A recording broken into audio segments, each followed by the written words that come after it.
Hey everyone, I'm Vanessa. I'm 34, and this story, it's not just about a barbecue gone wrong. It's about waking up after 7 years of trying to fit into a life that was never meant for me. Let me take you back to last summer, the day everything changed. The Caldwell family's annual BBQ, an event so big, Patricia, my mother-in-law, planned it like a military operation, and every year I'd show up, smile, try to belong. But that day I was really hoping things might finally be different. Spoiler, they weren't. We were all gathered around the picnic table. I'd just started sharing some exciting news about my graphic design work, a new client I'd landed that meant a lot to me. Before I could even get halfway through the story, Amanda Gregory's sister looked straight at me with that same smug smirk she always wore and said, "If you disappeared tomorrow, no one would even notice." The whole table laughed. Not polite chuckles, no, it was full-on laughter. And Gregory, my husband of 7 years, he laughed too. He didn't even try to hide it. I stared across the table, raised my hot dog like it was a champagne glass, locked eyes with Amanda, and said, "Challenge accepted." That night, I packed a bag and moved out. But let's rewind for a second. Gregory and I met during our last year at university. I was studying graphic design while working part-time at a little coffee shop near campus to cover my tuition. Gregory was finishing up his business degree, fully bankrolled by his parents. We met during one of his late-night coffee runs.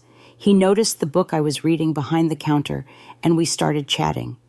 Next thing I knew, we were inseparable. 3 months in, he proposed. Just like that. And the ring, it probably cost more than my entire student loan debt. I said yes. I was swept away by him, by his charm, by the fantasy of a life where love really did conquer all. When we got married a year later, I thought I was stepping into more than just a marriage. I thought I was gaining a new family. The Caldwells were nothing like mine. My mom raised my sister Olivia and me by herself, working 2 jobs just to keep food on the table. Our holidays were potluck dinners with neighbors and handmade gifts, the Caldwells. They were a whole different planet, wealthy, connected, and polished to the point of perfection. Gregory's dad, Richard, ran a successful marketing firm. His mom, Patricia, basically ran high society 3 charity boards, countless luncheons, a Rolodex that could rival royalty. Amanda, his sister, was already climbing the corporate ladder at the family business.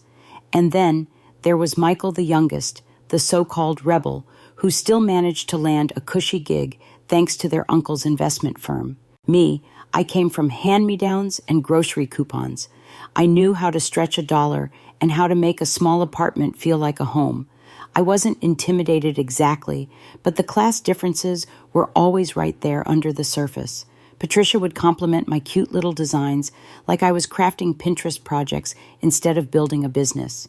Richard would explain marketing to me over dinner, completely ignoring the fact that I'd been running a freelance design studio before I even met Gregory.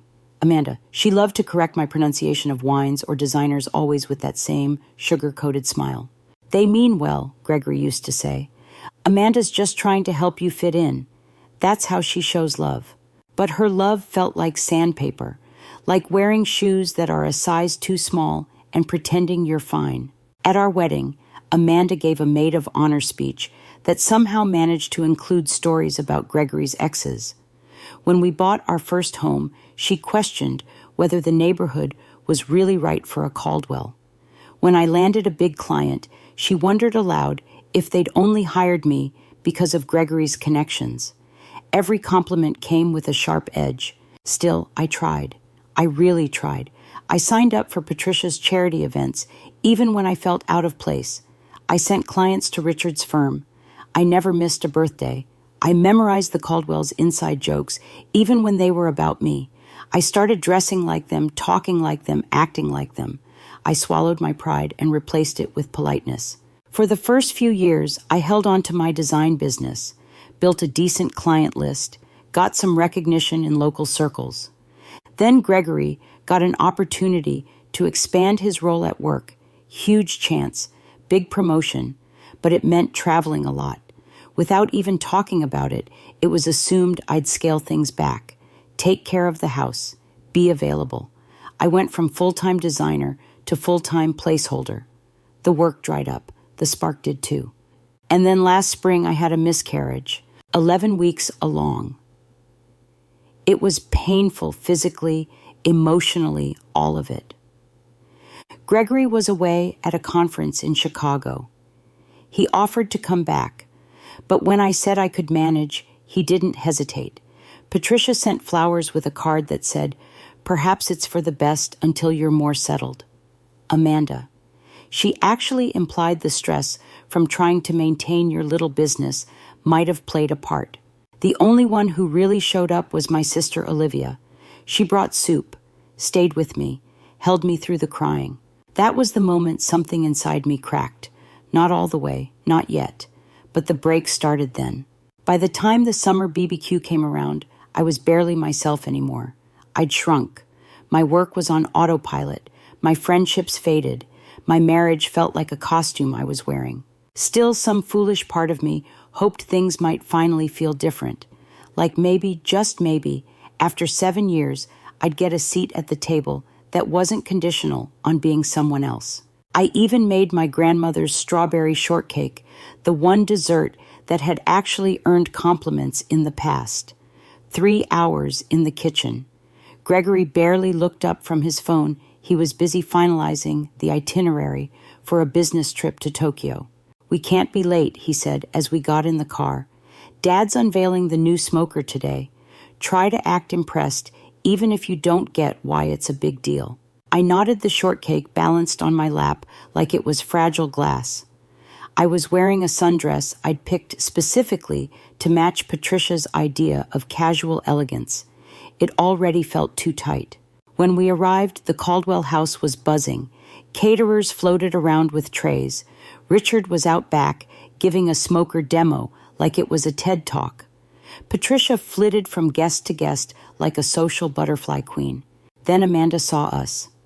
"Vanessa, that dress is so cheerful." She chirped, not quite a compliment. "The kitchen's getting full, but I'm sure you can find somewhere to put your contribution." She linked arms with Gregory before I could reply and pulled him into a conversation about some college roommate. I stood there holding my dessert alone, trying not to feel invisible.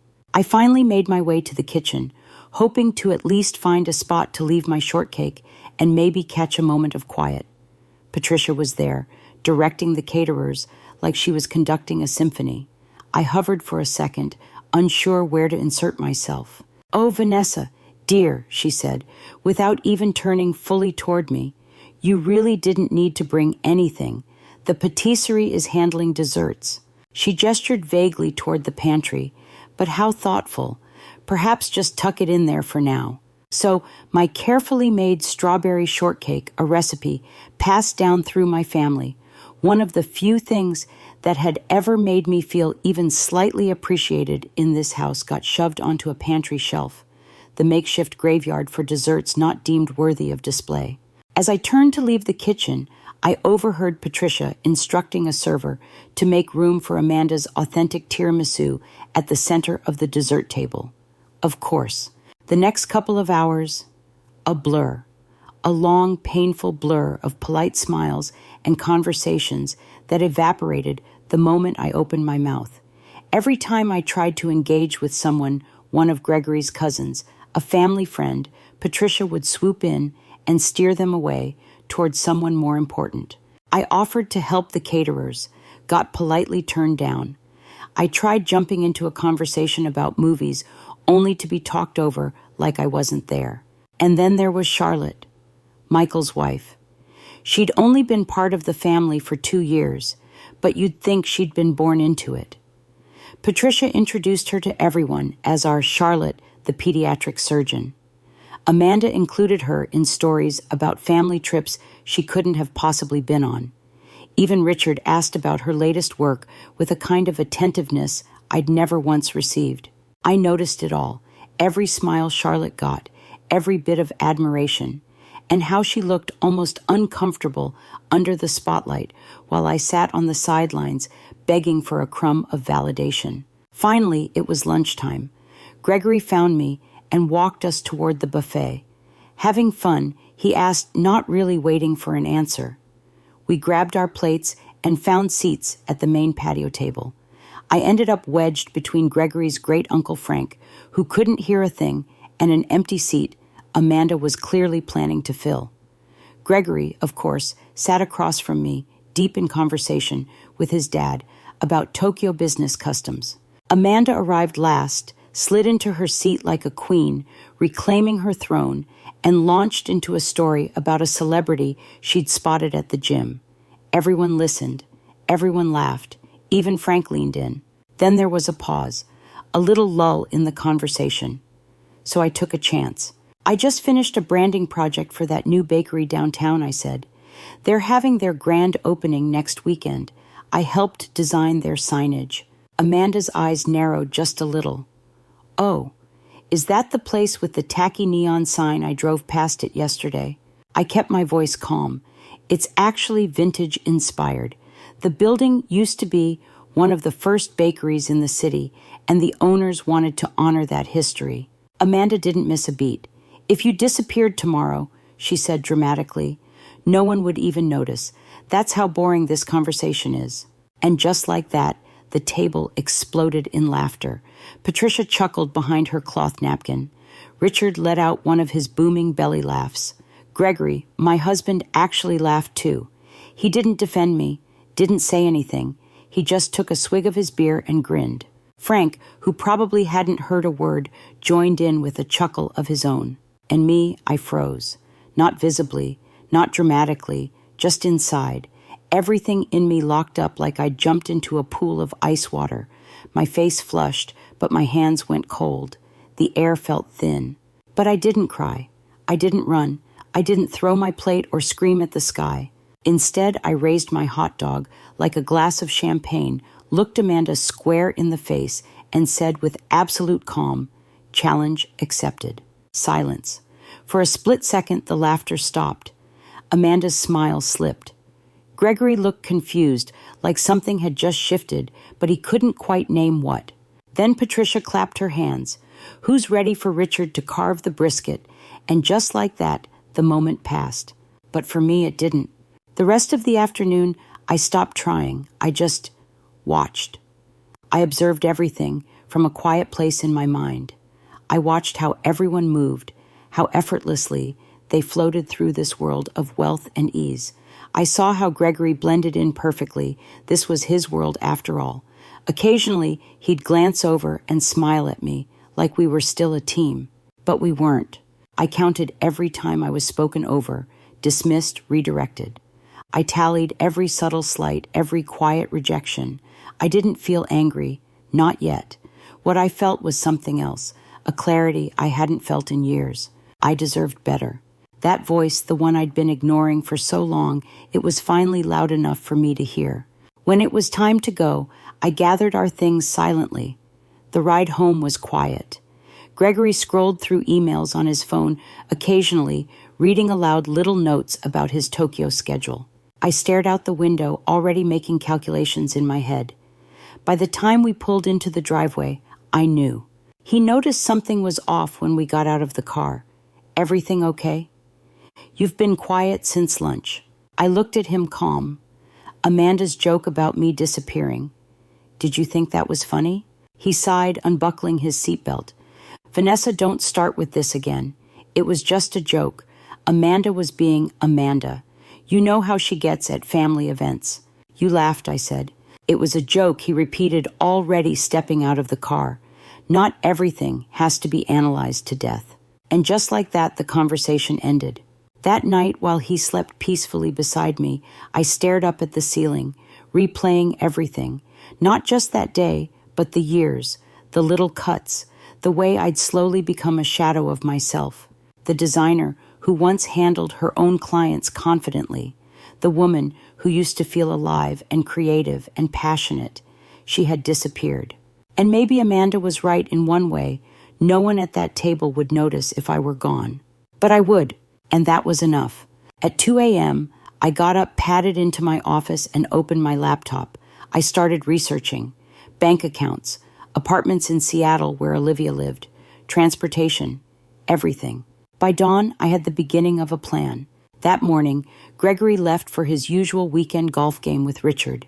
He kissed me on the forehead like he always did, casual and distracted, already checking his phone as he walked out the door. I stood there for a moment, listening to the silence stretch out behind him. Then I got to work. The moment his car pulled out of the driveway, I started executing the plan I'd built during the night. I called Jessica, my college roommate, one of the few friendships that had survived the slow erosion of my identity over the years.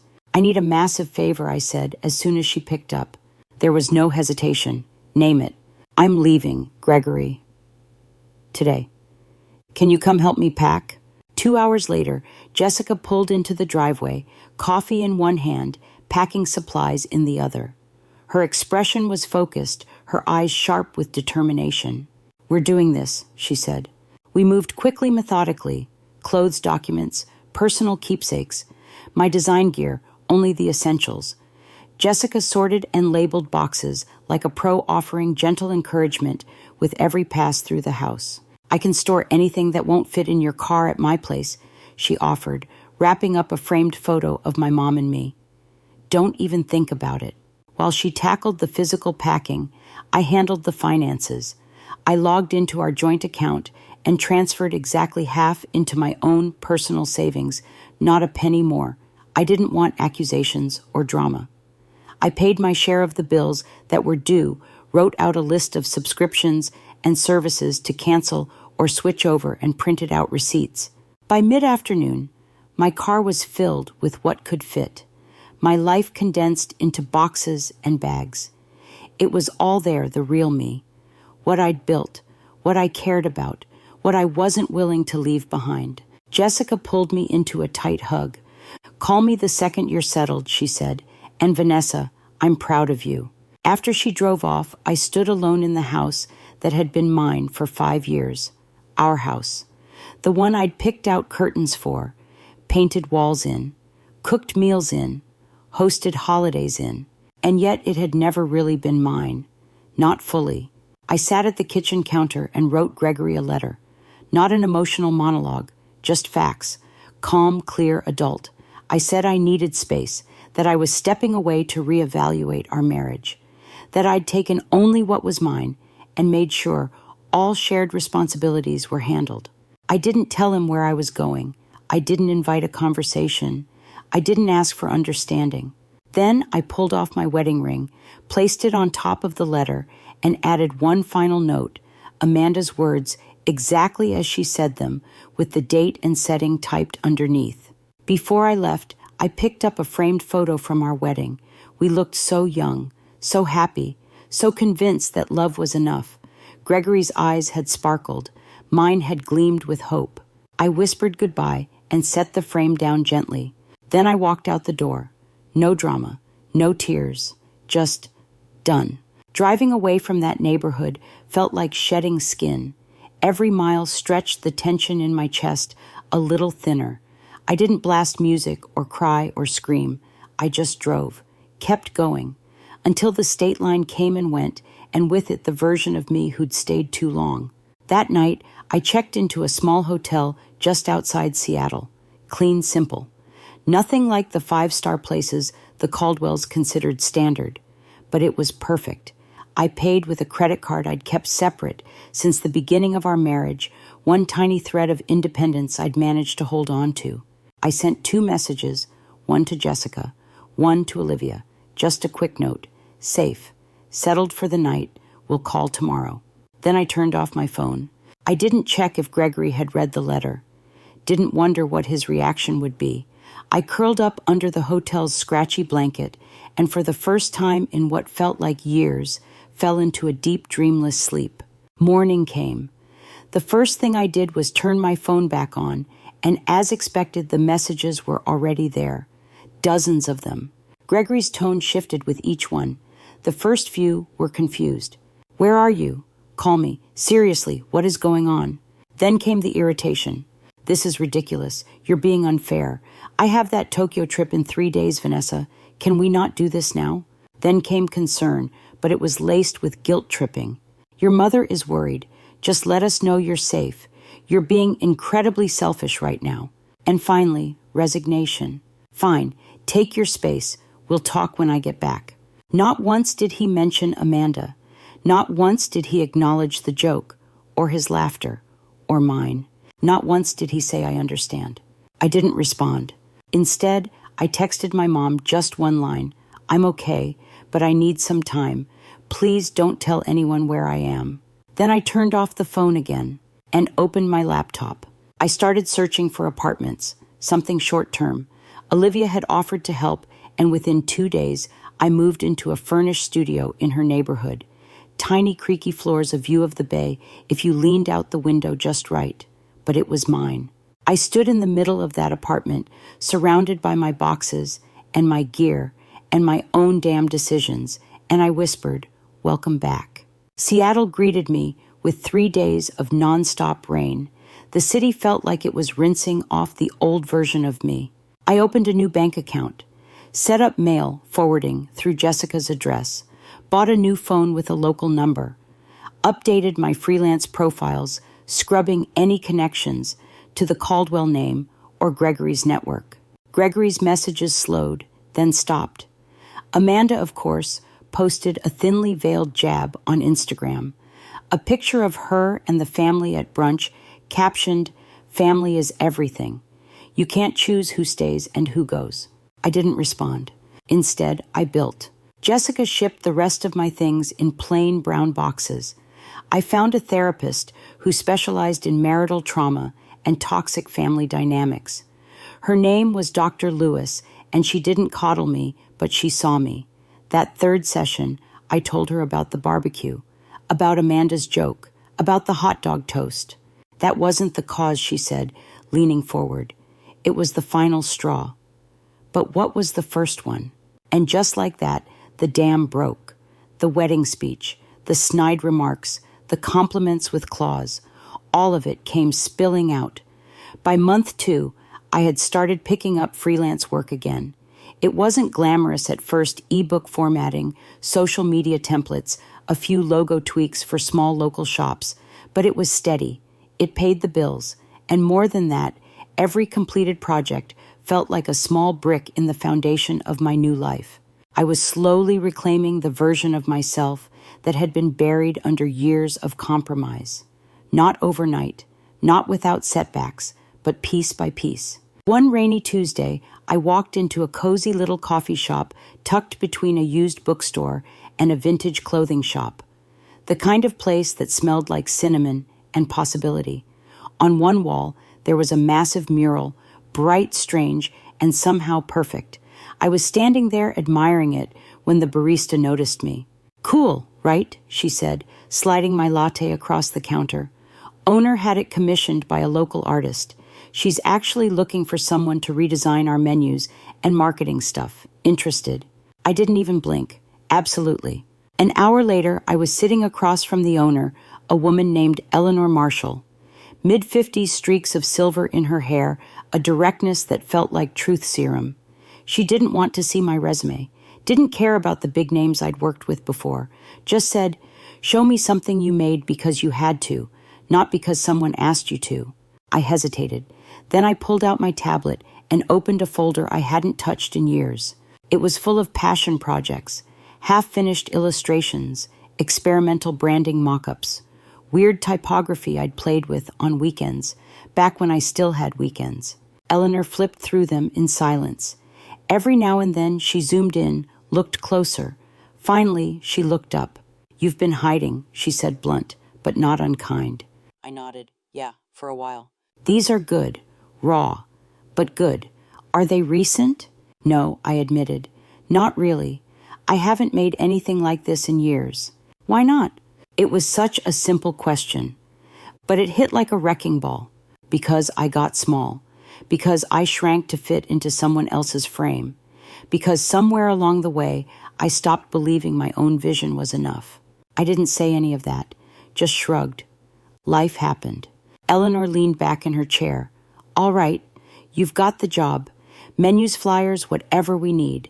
But there's one condition. Okay, I said slowly. What's the condition? You have to make one piece a week. Just for you. Doesn't have to be finished. Doesn't have to be perfect. But it has to be yours. It was the first time in years someone had hired not just my skill set, but my voice. Eleanor wasn't just a client, she became a mentor. She introduced me to other local business owners. One thing led to another, and soon I was booked 3 months out. My calendar filled with design work that lit me up instead of draining me. I was doing projects that made me feel alive again, things with texture, with soul, with meaning. Meanwhile, back in the old world, Gregory's attempts at contact had fizzled out. The final straw came when I filed for divorce through my lawyer. No drama, no emotional plea, just paperwork. Gregory called, texted, emailed. I didn't respond. Eventually, his lawyer called mine. The process was surprisingly civil. No alimony. A fair division of assets. A clean break. I didn't even want the house. I didn't want the ring either, not the upgraded Caldwell diamond. But I did ask to keep the original engagement ring, the simple one that had belonged to my grandmother. That was the only thing I wanted back from that version of my life. About 4 months into this new chapter, I let myself peek at Gregory's social media, just once. He looked thinner, still polished, still smiling at company events, still Gregory, except not. Amanda, of course, had posted more than anyone. Pictures of family dinners, spa weekends, some corporate thing with Richard. One photo caught my eye, her standing beside Gregory at a fundraiser captioned, "Missing no one." It should have stung, but all I felt was freedom. They had moved on. And so had I, because here's the thing, Amanda was right. In their world, I was forgettable, replaceable, a footnote. But out here, in my own space, on my own terms, I was thriving. 6 months to the day after I left, the divorce was finalized. A manila envelope arrived with Gregory's signature and the final decree. There was a short note attached. I still don't understand, but I won't fight you anymore. That night, I stood in front of my bathroom mirror and cut my hair. Chopped off the long, sleek style Gregory always complimented. Left it short, angular, real. It was symbolic, dramatic, sure, but it felt necessary. When I looked in the mirror afterward, I saw someone familiar. Not the version of me from college, not the woman who'd tried to impress Patricia at Sunday brunch. Someone new. Someone whole. By month 8, I had rented a desk at a shared creative studio, a community of designers, photographers, writers. We bounced ideas off each other. We ate lunch together. We supported each other. And I felt like I belonged. For the first time in years, I didn't feel like a guest in my own life. As the 1-year anniversary of that fateful BBQ approached, I didn't even think about the Caldwells. Not much anyway. Then something unexpected landed in my inbox. An email from a creative agency called Westwood. Subject line, seeking designer for national campaign. I almost dismissed it as spam. But the body of the email made my heart stop. We came across your work on the Rainier Artisan Foods campaign and would love to speak with you about a branding project for Sheffield Consumer Brands. Sheffield, as in Sheffield, the organic line owned by Caldwell Marketing Group, Gregory's family's company. The one I had practically scrubbed from my life. Coincidence? Maybe. Maybe not. I picked up the phone and called Eleanor. She listened to me read the email, then said, "Well, that's interesting. You think it's bait, or it's just the universe being ironic. Either way, the real question is, do you want it?" I didn't answer right away. Instead, I stared at the screen, rereading the name Sheffield over and over. It was time to find out whether this was just another twist of fate or a new opportunity to own my story. I responded to the email, professionally, casually, like this wasn't the exact project that could throw me back into the orbit I had spent the last year escaping. 3 days later, I was in a sleek downtown office sitting across from Thomas, the creative director at Westwood. He didn't mention the Caldwells at all. We talked design philosophy, project timelines, creative autonomy, and budgets. Nothing shady, no red flags. When I asked who I'd be reporting to on the client side, Thomas shrugged. Sheffield has a marketing team handling feedback, but we've been promised minimal interference. I took a breath and nodded. I'm in. It felt risky, but something in me wanted to face it. Not out of vengeance, not for closure, just to prove to myself that I could stand in the same room as my past without shrinking. The project was big, a full rebrand of Sheffield's organic product line, packaging, website, promotional materials, everything, and the budget. Let's just say it was the kind of paycheck that would let me upgrade from studio apartment to something with an actual door between the bedroom and the kitchen. For 3 weeks, everything went smoothly. I created mood boards, typography samples, and mock-ups. Every design review came back with positive feedback. No surprise emails, no surprise names, just good focused work. Then came the invitation. The Sheffield brand would be unveiling the new packaging at the annual Marketing Innovation Gala, a high-profile industry event. Westwood would be presenting the campaign alongside Sheffield's team. Attendance wasn't mandatory, but it was strongly encouraged. The gala, the kind of event where Richard Caldwell never missed a chance to show off, where Gregory would likely be schmoozing, where Amanda might be clinking champagne glasses while dropping subtle insults like confetti. I sat with the email for a whole day. Then I brought it to therapy. You have 3 options, Dr. Lewis said. Decline and potentially miss a big opportunity. Attend and avoid the Caldwells, which could work but might be stressful. Or attend and engage on your terms. She looked at me. What would Vanessa 1 year ago do? Skip it, I said without thinking. Hide. And Vanessa today? I'll go, I said. But I'm doing it my way. The next day, I booked an appointment with a personal stylist Olivia had recommended. I set aside a chunk of my Sheffield payment for the outfit, not to impress them, not to fit in, but to wear something that felt like armor and a declaration all at once. The night of the gala, I stood in my hotel room and looked at my reflection. Deep emerald jumpsuit tailored sharp, unlike anything I would have worn back then. My short bob framed my face, now streaked with warm caramel highlights. Makeup subtle but precise. Heels that made me stand taller, literally and metaphorically. No fear, no apology. I walked into the gala ready. The venue was stunning. A restored theater downtown, lit with gold and ivory tones, minimalist florals, ambient jazz floating through the air. I checked in, took the signature cocktail from a passing tray, and found Thomas already waving me over. Introductions came fast. Brand managers, editors, industry, insiders. I handed out business cards, joined conversations about design trends, talked market insights and consumer psychology like I belonged there because I did. And then, like a shift in the atmosphere, I knew. They had arrived. I didn't need to look. Richard's laugh cracked across the room like a champagne bottle being popped. Familiar, loud, unmistakable. I turned casually toward the bar, ordered a sparkling water, and scanned the room slowly. Richard and Patricia were near the entrance, surrounded by admirers. Amanda wasn't in sight yet. Gregory stood slightly apart, looking thinner, distant, faded. And then he saw me. His eyes widened like someone had slapped him. His jaw parted slightly, shock clear as day. I held his gaze for 3 steady seconds. Then I turned back to the bartender and thanked him with a smile. The first approach came quickly. Richard. Vanessa, he said, not warm, not cold, just curious. Richard White nodded professional, measured. Nice to see you.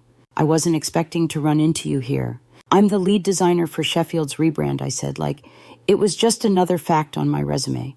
He blinked. I hadn't realized. We've been working mostly through Westwood. I'm with Westwood. Been collaborating with Thomas's team on this since the start. A beat passed as he processed the information. I stood calmly, hands loose at my sides, expression neutral. Your work has improved, he said finally. Not improved, I corrected. Returned to its original direction. He nodded slowly. Patricia's here somewhere. I'm sure she'd want to say hello. Of course, I replied, no warmth, no chill. just even, cordial. As he moved away, I returned to the Westwood group, seamlessly blending back into a conversation about influencer-driven packaging trends. From the corner of my eye, I watched Richard whisper to Patricia, watched her scan the crowd for me. Her expression twitched just briefly before she reset it into something socially pleasant. Then it was time. Thomas and I took the stage for the Sheffield presentation. I walked behind him, holding my clicker and notes with a calm I hadn't felt in ages. The lights dimmed. The intro video rolled. The spotlight hit. I spoke. Talked about brand values, consumer connection, the balance of organic authenticity and visual appeal, showed packaging prototypes, explained color choices, layout decisions, digital integration. I hit every point. From the stage, I could see them all. Richard's stiff nods, Patricia's frozen smile, Amanda's unreadable expression, and Gregory, eyes locked on me unmoving, as if seeing me for the first time. The presentation ended with applause. Real, unprompted applause. Attendees asked questions. I answered smoothly. Westwood's booth got swarmed after. And I stood at the center of it all, not just present but powerful. The rest of the night blurred a little after that. Business cards, compliments, job leads, people asking to follow me on design platforms. And then finally, when most of the buzz had settled, Gregory approached. He looked like he hadn't exhaled in a year. "You look great," he said, hands shoved into his pockets. "Gons, I didn't know you were in Seattle." That was the point. He swallowed. "Your presentation, you were incredible." I know. That threw him a bit. The confidence, the lack of need for his approval. I've been thinking about everything he said. Amanda's joke. How I laughed.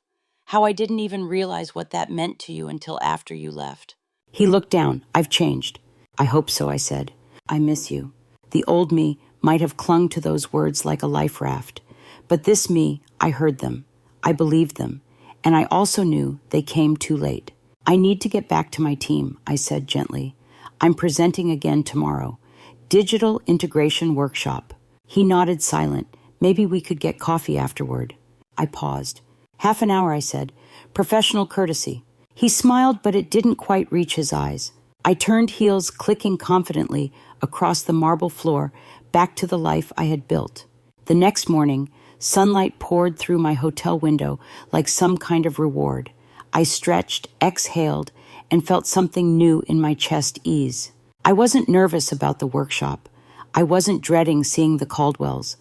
I wasn't mentally preparing a script for every possible scenario. I was just ready. I reviewed my notes over a quiet room service breakfast and selected a soft slate blue blouse, sleek black pants, and low-heeled boots, comfortable, professional, confident. A look I chose for me, not for anyone else's expectations. The Sheffield workshop was being held in the hotel's conference wing, a more intimate setting, more focused. I arrived early, set up my materials, and began prepping my presentation slides. The room started filling with attendees. I spotted Thomas near the coffee table, chatting with Richard, animated but cordial. Amanda hadn't arrived yet. Gregory, nowhere to be seen. Then right before the session was scheduled to start, Amanda walked in. Her expression was neutral, maybe a little calculating. She scanned the room, caught sight of me, and after a long pause, made her way over. "Good morning," she said, coffee cup in hand. "Thomas speaks very highly of your work." "Thomas is an excellent creative director," I replied evenly. "The whole Westwood team has been a pleasure to work with." She nodded. "I didn't realize you'd established yourself in Seattle." "I have." Her eyes flicked to my hands, then back to my face. "Your presentation last night was solid." Coming from Amanda, that was practically a standing ovation. "Thank you." There was a pause. Then she said Dad's considering bringing the entire Sheffield account in-house after this campaign.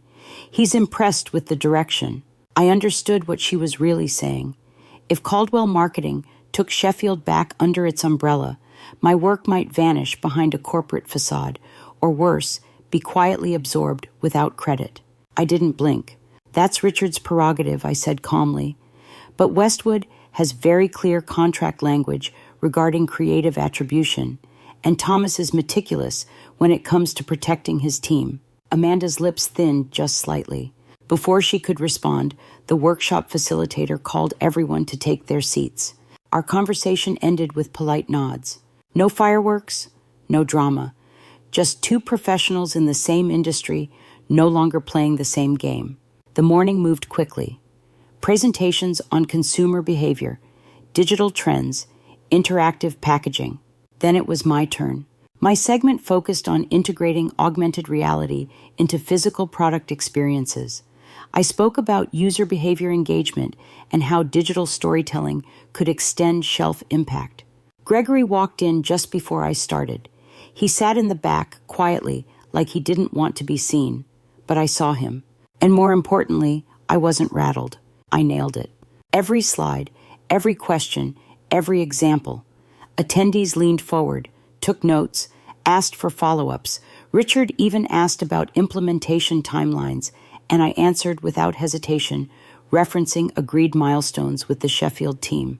Afterward, people clapped again, not for theatrics, but because the content mattered. Gregory tried to approach me as the room broke for lunch, but he got pulled aside by a Sheffield exec with questions. I took the opportunity to step outside for some air. I found the courtyard, a quiet oasis with benches and ivy-covered walls. I sat down, inhaled, and let my body relax. Then from the corner of my eye, I saw Patricia. Of course. She walked over gracefully, sat beside me without asking. Her movements were rehearsed, controlled, but her eyes studied me carefully. You've always had excellent timing for escapes, she said lightly, adjusting her skirt. I prefer to call it recognizing when I need space. She looked at me more closely this time. You've changed. I've returned, I said simply, to the version of myself that existed before I started twisting into someone I wasn't. Patricia looked down for a beat. Families are complicated, Vanessa, especially ones like ours. We have traditions, expectations, ways things have always been done. I know. I spent 7 years learning those rules. Perhaps, she said carefully, we weren't always as welcoming as we could have been. It wasn't an apology. Not quite. But it was the closest thing I'd ever get. But disappearing without a word, she added, that was dramatic. I left a letter. I paid my share. I took only what was mine. It was not dramatic. It was a decision. Gregory was devastated. Gregory was inconvenienced, I corrected softly. There's a difference. Her jaw tightened ever so slightly. You have no idea what this last year has been like. And you have no idea what the 7 before it were like for me. The silence that followed wasn't angry. It was honest. I'm not interested in comparing pain, I said. I'm here because I'm good at what I do. Because I earned this place. Patricia studied me like I was someone she'd just met for the first time. You always were stubborn. Determined, I corrected with a small smile. Another difference worth noting. We both stood. The moment had passed. Will you be at the closing dinner tonight? She asked, smoothing her blazer. Yes. Westwood has a table. She nodded. The salmon is usually quite good. That mundane comment, so ordinary, so normal, threw me off more than any insult ever had. I gave a small nod. I'll keep that in mind. We walked back in separate directions. The afternoon workshop sessions flew by. I took notes, participated, contributed. I didn't avoid the Caldwells, but I didn't gravitate toward them either. We coexisted in our own circles. Later, Gregory finally made it to me. No interruptions, no detours. Still up for that coffee, he asked. Sure, I said. There's a place in the lobby. We sat across from each other, a familiar setup. Our drinks arrived, his Americano, my latte. And for a few minutes, we just sat there, the silence thick with history. Seattle suits you, he said. It does. I've been seeing a therapist, he added suddenly. Started a few months after you left. Dad thought it was a waste, but it's been helpful. I blinked. Of all the things I expected, this wasn't on the list. That's good, I said sincerely. I've realized some things, he went on, about our marriage, about how I let my family shape the way I treated you, or didn't protect you, or expected you to just fit in. He looked up at me, eyes clear. I didn't see it before. Because I didn't want to. I stayed quiet, let him speak. I didn't stand up for you, not once, not when it mattered. No, I agreed, you didn't. He exhaled. I've thought about that barbecue 1,000 times. The way Amanda said what she did. The way everyone laughed. The way I laughed. He shook his head. But then you said it, challenge accepted. I didn't get it at the time, but now I do. That wasn't a joke. That was your line in the sand. It was strange, hearing it all laid out. No defensiveness, no deflection, just truth. I miss you, he said again, not just out of habit, but because I realize now, I never really saw you, not fully. I sipped my coffee, looked him straight in the eye. I think we both needed to become different people, I said gently. And I like who I am now. He nodded, and this time there was no fight in his eyes, just understanding. You were always stronger than I gave you credit for. We both were, I replied. We just needed different circumstances to figure it out. We stood, a short platonic hug, no drama, no promise. Closure. As I walked away, I realized something. I didn't need Gregory to see me clearly, but it felt good that he finally did. The moment I thought I was done with surprise encounters, Amanda found me. I had just finished packing up my portfolio materials from the conference room.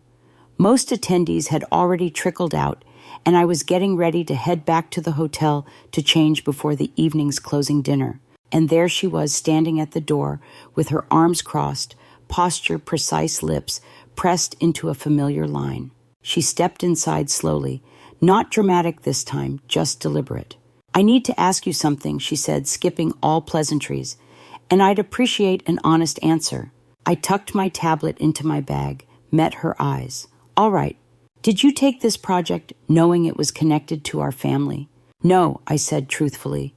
I didn't realize Sheffield was a Caldwell subsidiary until after I signed the contract with Westwood.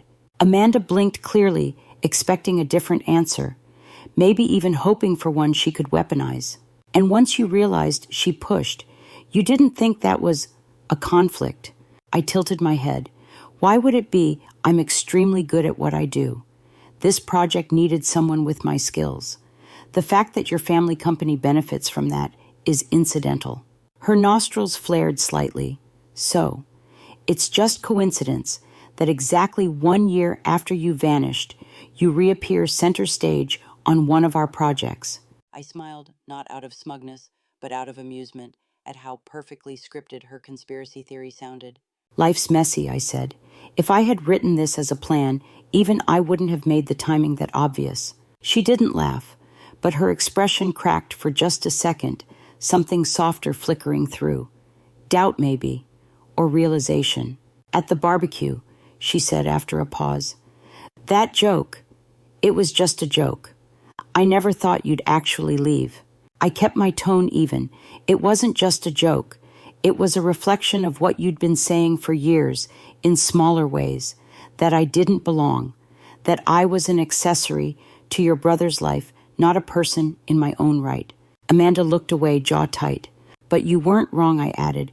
In the context of your family, I was dispensable.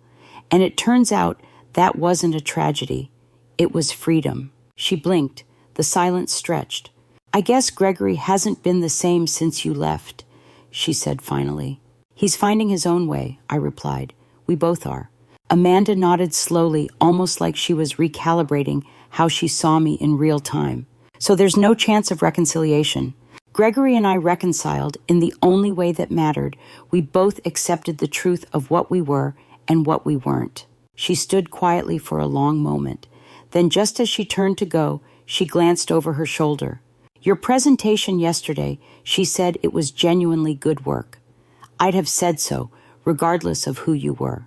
I didn't smile, but I thanked her because it was the first honest professional compliment she'd ever given me. No strings, no bite, just truth.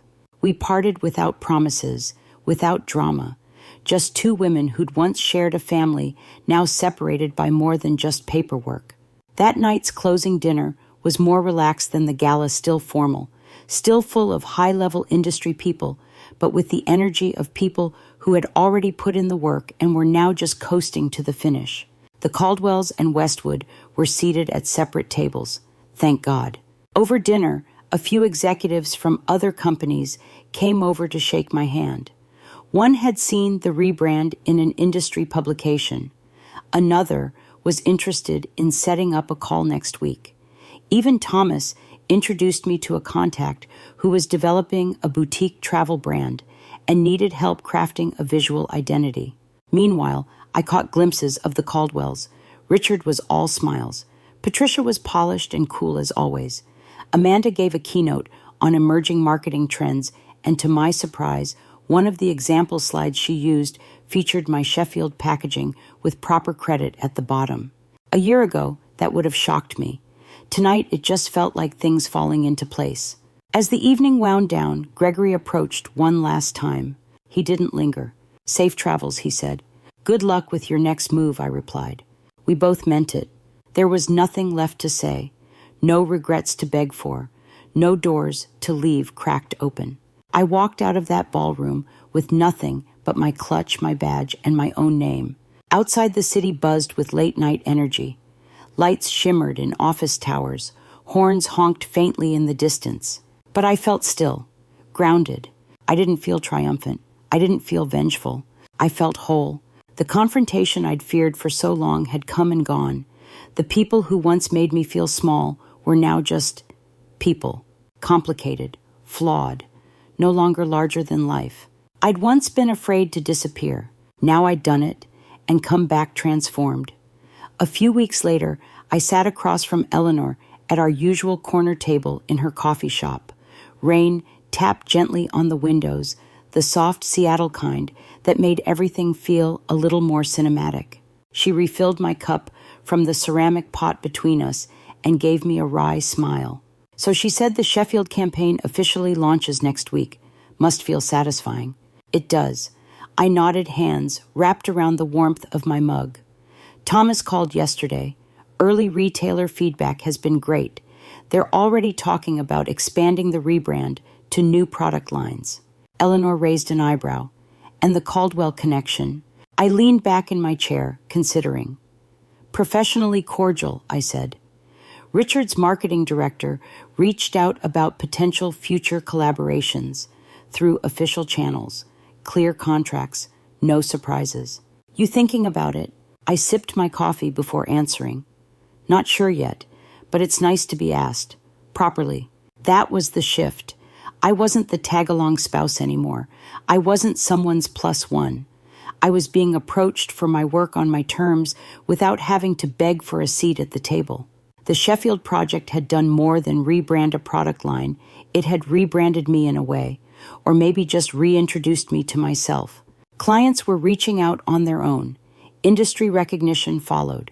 My portfolio was now a reflection of my voice, not a collection of diluted compromises made to please people who never respected my work.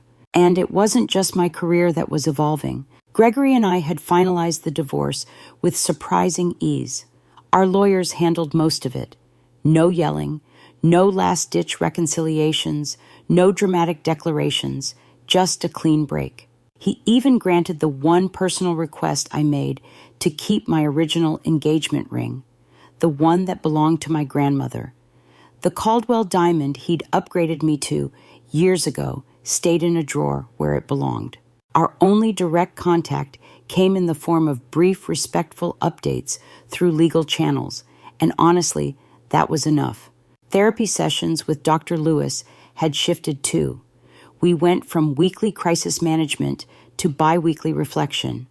Less about the Caldwells now, and more about how I wanted to shape future relationships, what boundaries I was learning to hold, what kind of life I wanted to build going forward. In one session, she said something that stuck with me. Healing isn't returning to who you were before. It's becoming someone new, someone stronger with scars that don't define you, but inform you. That idea sat with me for days. Because she was right, I wasn't trying to reclaim the version of Vanessa who first met Gregory in that college coffee shop. I was trying to integrate her passion, her ambition, her confidence, but with the hard-earned wisdom that only comes from being broken and choosing to rebuild. One weekend, Jessica flew out to visit. We hiked through Discovery Park and caught up on everything. She looked at me at one point, halfway up a trail, and said, "You laugh differently now." I laughed in return. What's that supposed to mean? Before she said, "You laughed like someone who needed permission. Now you laugh like someone who gives herself permission." It was oddly specific and completely accurate. My world continued to grow in ways I hadn't expected. I joined a local community garden, something simple, grounding. The joy of growing something with your hands, watching it thrive under your care, was strangely therapeutic. I'd spent years trying to make a family that didn't want me bloom. It felt good to nurture something that did grow with love. Even my dating life started to cautiously flicker back to life. Nothing serious, just coffee dates, gallery walks, dinner with people who asked questions and actually listened to the answers. No one tried to explain my own job to me. No one corrected my wine choices. And then one day I got an email that made me laugh out loud. It was from Charlotte. Yes, that Charlotte, Michael's wife, Amanda's in-law, the other outsider. She reached out through my professional site, inquiring about branding help for a pediatric clinic she volunteered with. I accepted the meeting, assuming it would be polite and stiff. But it wasn't. It turned into a long coffee, then another, then real friendship. We compared Caldwell war stories. We laughed more than I expected. Turns out she'd had her own quiet battles, felt her own sting of exclusion. Amanda's taking parenting classes, Charlotte said over lunch one day. She's pregnant, trying to break some patterns. I blinked. Amanda, the Amanda, learning how to be a mother who wouldn't pass down generational dysfunction. That was unexpected. That's good, I said slowly. Yeah, Charlotte nodded. She said she doesn't want her kid growing up thinking love has to be earned. That one hit deep. Maybe Amanda was changing. Maybe not. But the fact that she'd said those words meant something. One Saturday morning at the farmer's market, I ran into her. She stood by the cheese vendor, looking almost normal, pregnant belly visible, face softer than I remembered. When she saw me, she hesitated, then approached. "I didn't know you shopped here," she said, adjusting her tote bag. "Every Saturday," I replied. "They've got the best tomatoes." We chatted awkwardly. Weather, tomatoes, the upcoming Sheffield launch. Then she said something unexpected. "I've been thinking about what you said. At the conference, about context, about being seen." I said nothing, just waited. I'm starting to see how much of myself was shaped by my context, and how much I tried to shape others to fit it. It's illuminating. "That's a good word for it," I said gently. "I don't want my child to ever feel like they have to disappear in order to be noticed," she added quietly. I didn't offer absolution. We weren't there yet. Maybe we never would be. But I nodded. That's a good place to start. We parted there. No promises of reconnection, just a rare, honest moment between two women who had once made each other invisible. Walking home with my canvas bag full of vegetables, I thought about how far I'd come. Amanda's challenge. If you disappeared tomorrow, no one would even notice had started this whole thing. But it wasn't just about vanishing. It was about choosing to be seen somewhere that mattered. 6 weeks after the Sheffield conference, I stood in the doorway of a small house near the water, my house. Not rented, not borrowed, not attached to anyone else's name. Mine. It wasn't big. It didn't have marble countertops or a name-brand chef's kitchen, but it had light. Real light pouring through bay windows in the morning. It had a little garden patch out back and creaky floorboards that told stories with every step. I paid for it entirely with my own earnings. Not $1 of Caldwell money. As I moved the last box inside, I paused, looked around at the empty space, and felt something I hadn't felt in a long, long time. Peace. There were no voices echoing in the corners telling me who I had to be. No expectations to bend myself around. No version of me that needed to perform or impress or fit in. Just me finally visible to myself. The art on the walls chosen. Because I liked it, not because it matched a guest room's color palette. The dishes in the kitchen, a mismatched collection of ceramic pieces I'd picked up at local markets, each one holding a little piece of joy. The couch comfortable, functional, not staged. It was all mine. That night, I lit a candle, poured a glass of wine, and sat on the floor with my journal. I wrote something I'd been holding inside for months. Sometimes we must disappear from other people's narratives to discover our own. It hit me like a truth I already knew. The most powerful response to being unseen isn't demanding to be noticed. It's becoming so present in your own life that no one else's permission matters anymore. Amanda had thought her words would be the final cut, a declaration of my irrelevance. Instead, they were the match that lit the fuse. I didn't just accept her challenge. I transformed it. Because in disappearing from the Caldwell narrative, I stepped into one of my own making.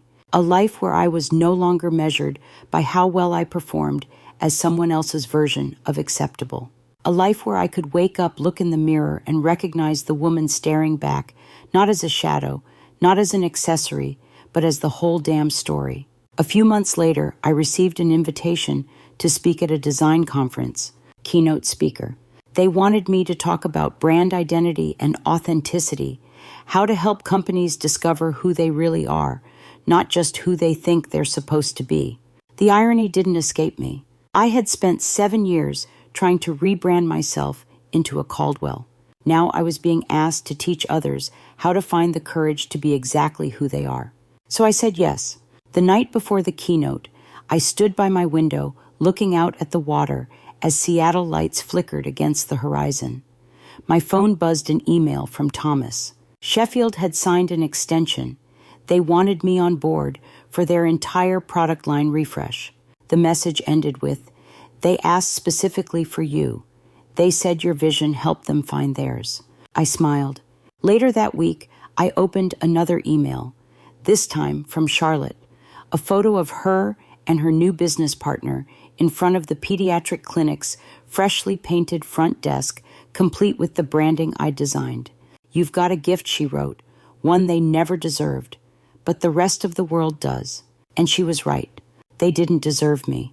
But I deserved me. One night, Olivia and I sat on my back porch, watching the moonrise, sharing a bottle of wine. "I was scared for you," she admitted, "when you left him." "I was scared too," I said. "But staying scared me more." She nodded. "I'm proud of you. I'm proud of me too. Because this life, it's not perfect. It's not glossy, but it's mine." And the final irony, the moment I stopped trying to be seen by the Caldwells was the moment the world really started to see me, not as Gregory's wife, not as Amanda's target, not as Patricia's project, but as Vanessa, a creative, a builder, a woman with her own name and her own space and her own damn story. So if you've ever felt invisible, if you've ever laughed at the table while dying inside, if you've ever swallowed your words to keep the peace, here's what I want you to know. You are not alone. You don't have to prove your worth to people who are committed to misunderstanding you. You don't have to earn love by becoming smaller. Sometimes the bravest thing you can do is walk away. Sometimes the greatest win is not being noticed, but becoming so present in your own life that it no longer matters who failed to see you. Amanda was right about one thing. If I disappeared, no one at that table would have noticed. But the person who mattered the most, she noticed. She came back. And she'll never disappear again. If my story resonated with you, drop a comment below. Let me know where you're listening from. And if you've ever had your own challenge accepted moment, don't forget to like, subscribe, and share this with someone who needs to know you're allowed to take up space. You're allowed to choose yourself. And you are never, ever invisible. Thank you for being here. This is Vanessa, and this is my story.